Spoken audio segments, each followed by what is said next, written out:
Hello नमस्कार दोस्तों, आज हम बताने जा रहे हैं कि बिहार में जो भाजपा की 17 जीती हुई सीट में उसमें से कितने सांसद अपना सीट बचा पाएंगे, किन सांसदों में क्षमता है या किनका टिकट कटने वाला है, भाजपा के सिटिंग सांसद जो हैं उनमें से किन किन का टिकट कटने वाला है। तो चलिए शुरू करते हैं। तो हम सबसे पहले बात कर लेते हैं भाजपा के जो परंपरागत सीट है, जिन्होंने भाजपा खूंटा गाड़ कर रखती है कि ये सीट तो भाजपा को जाएगी जाएगी और लगातार बहुत इलेक्शन से उसे कोई हटा नहीं सका है। तो उन सीटों में से भाजपा के जो जीते हुए उम्मीदवार हैं उनका भी टिकट कटना लगभग तय मानिए। तो उन्हीं उम्मीदवारों में शुरू करते हैं सबसे पहले राजधानी पटना से। पटना की वो कौन सी सीट है जिसका हम आपको ऐसे बता दें कि पटना जिला में 2 सीट आती है लोकसभा की और दोनों की दोनों सीट पर भाजपा की विजयी हुए। तो हम सबसे पहले जानते हैं पटना साहिबा सीट से जो मौजूदा सांसद है भाजपा के वो रविशंकर प्रसाद हैं। और पटना साहिबा से जो एक सर्वे आया है, सर्वे के अनुसार रविशंकर प्रसाद को लगभग 36% जनता चाहती है कि फिर से वे दोबारा सांसद का इलेक्शन लड़े और भाजपा की टिकट पर। लेकिन हम आपको एक और खबर बता दें कि बीजेपी के एक बहुत बड़े नेता और केंद्रीय राजनीतिक में सक्रिय हैं, मोदी के करीबी माने जाते हैं, ऋतुराज सिन्हा, उन्होंने चौंकाया है। रविशंकर प्रसाद से ज़्यादा लोग उन्हें चाहते हैं। जी हाँ, ऋतुराज सिन्हा को लगभग 44% लोग चाहते हैं कि पटना साहिबा से इलेक्शन लड़े और सांसद बने। तो हम आपको बता दें कि रविशंकर प्रसाद की टिकट कटना लगभग तय है, क्योंकि जिस प्रकार से उन्हें मंत्री पद से हटाया गया, उनकी बढ़ती हुई उम्र और कम होती हुई पॉपुलैरिटी से उन्हें और ऋतुराज सिन्हा की बढ़ती हुई कद के कारण लगता है ऋतुराज सिन्हा को पटना साहिबा से टिकट कन्फर्म नहीं भी तो रविशंकर प्रसाद के जगह कोई दूसरा कैंडिडेट भाजपा देने वाली है इस बार। तो अगला सीट पटना की ही है, नाम है पाटलिपुत्रा।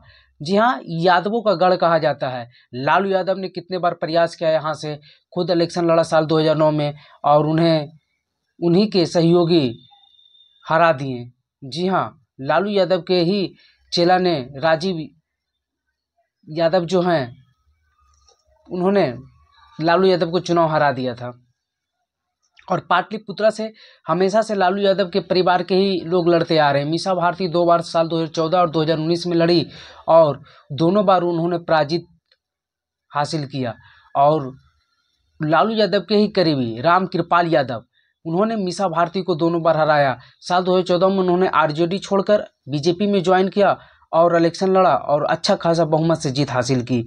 और अभी जो ग्राफ आया है, जो अभी एक इंडेक्स आया है पॉपुलैरिटी का, तो उसमें रामकृपाल यादव का सर्वे के अनुसार 62% लोग चाहते हैं कि रामकृपाल यादव फिर से वहां से इलेक्शन लड़े और बीजेपी की टिकट पर। वहीं मीसा भारती को 24% लोग चाहते हैं। मात्र 24% लोग मीसा भारती को चाहते हैं कि पाटलिपुत्रा से कैंडिडेट हों। अगला जो सीट है बक्सर, हॉट सीट है। अश्विनी कुमार चौबे केंद्र में मंत्री रह चुके हैं, बीजेपी के काफ़ी करीबी, जाति से ब्राह्मण हैं और बक्सर ब्राह्मणों का परंपरागत सीट माना जाता है। लेकिन यहाँ चौंकाने वाली खबर ये है कि बक्सर से अश्विनी कुमार चौबे को मात्र 17% लोग ही चाहते हैं कि वे दोबारा इलेक्शन लड़ें। इंडेक्स के अनुसार जो सर्वे आया उसमें मात्र 17% लोग ही चाहते हैं। और मनोज मिश्रा वहां से आगे निकलते हुए दिख रहे हैं, वो भी बीजेपी ही ज्वाइन करने वाले हैं, बीजेपी के करीबी ही माने जाते हैं।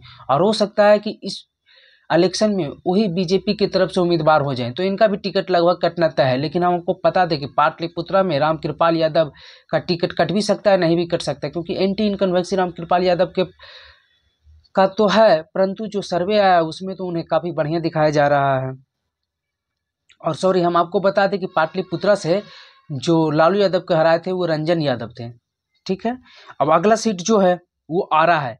ये भी हॉट सीट बन गया जब से भोजपुरी गायक पवन सिंह ने अपना दावा ठोक दिया और उन्होंने साल 2019 में भी लड़ने की पूरी तैयारी कर ली थी, परंतु नहीं लड़ पाए थे।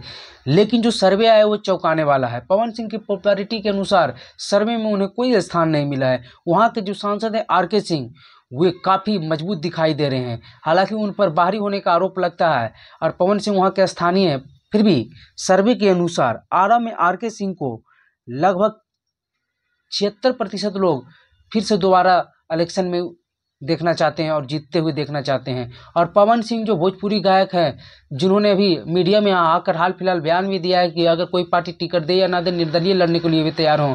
और हालांकि हमको बता दें कि पवन सिंह बीजेपी में ज्वाइन सदस्यता लिए हुए हैं, लेकिन पवन सिंह की जो सर्वे आया है, सर्वे के अनुसार मात्र 8% लोग ही उन्हें चाह रहे हैं कि आरा से हुए इलेक्शन लड़े। तो यहाँ 2.5 हो चुके हैं पवन सिंह।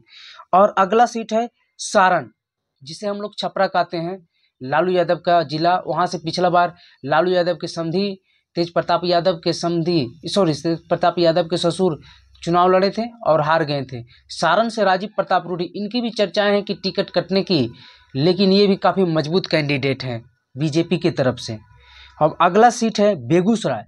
जी हाँ, ये भी हॉट सीट है। बिहार के फायर ब्रांड नेता गिरिराज सिंह, जी हाँ, साल 2019 में किस प्रकार से बवाल हुआ था जब उन्हें नवादा से बेगूसराय भेजा गया था। वो नवादा से जाना नहीं चाहते थे, परंतु वो गए।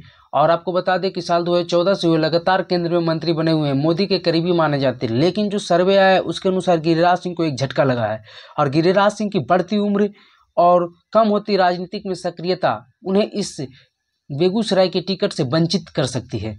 तो हम आपको बता दें कि गिरिराज सिंह की पॉपुलैरिटी जो मौजूदा सांसद हैं उनका मात्र 20% है, और आर.के. सिंह यहाँ से आगे निकलते हुए दिख रहे हैं। राज्यसभा सांसद ये भी बीजेपी के हैं, संघ के प्रचारक रह चुके हैं, और हो सकता है बीजेपी इस बार इन्हें ही टिकट देकर चुनाव लड़ाना चाहे।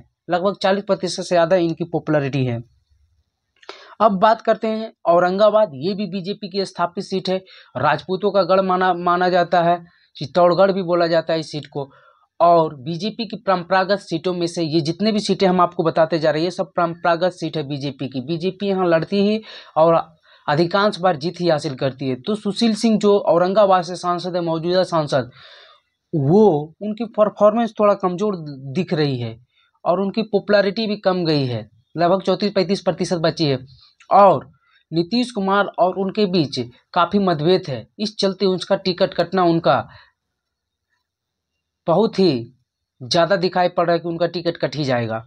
अब अगला सीट जो है, और ये पूर्वी चंपारण है। जी हाँ, पूर्वी चंपारण सीट, जहाँ से राधा मोहन सिंह पूर्व में कृषि मंत्री रह चुके हैं, बीजेपी के दिग्गज नेता, बहुत ही बिहार में प्रदेश अध्यक्ष भी रह चुके हैं बीजेपी के। और लेकिन इनकी बढ़ती उम्र और राजनीतिक में इनकी भी सक्रियता कम होती जा रही है, लेकिन पॉपुलैरिटी ग्राफ में ये काफ़ी अच्छा परफॉर्म करते दिख रहे हैं, लेकिन इनका भी टिकट कटने की संभावनाएं हैं। पॉपुलैरिटी ग्राफ में राधा मोहन सिंह को 43% लोग चाहते हैं कि पूर्वी चंपारण से ये इलेक्शन लड़ें, लेकिन वहाँ से एक और नाम आ रहा है, प्रमोद सिंह, जो 12% जो ग्राफ है उनमें उनका भी नाम आ रहा है कि 12% लोग चाहते हैं कि प्रमोद सिंह भी यहाँ से इलेक्शन लड़ें। तो देखने वाली बात ये होगी कि वहाँ से किसे मिलता है, लेकिन राधा मोहन सिंह की बढ़ती उम्र के कारण उनका टिकट कट भी सकता है। तो हम आज जितने भी 7-8 सीट के बारे में बताइए, ये सब बीजेपी की परंपरागत सीट रही और लगातार 4-5 इलेक्शन से बीजेपी जीतती आ रही है, लेकिन वहाँ के जो मौजूदा सांसद हैं उनके प्रति एंटी इनकन्वेंसी या फिर बढ़ती उम्र के कारण उनका टिकट इस बार कटना तय मानिए। तो चलिए, ऐसी इंटरेस्टिंग खबर जानने के लिए हमारे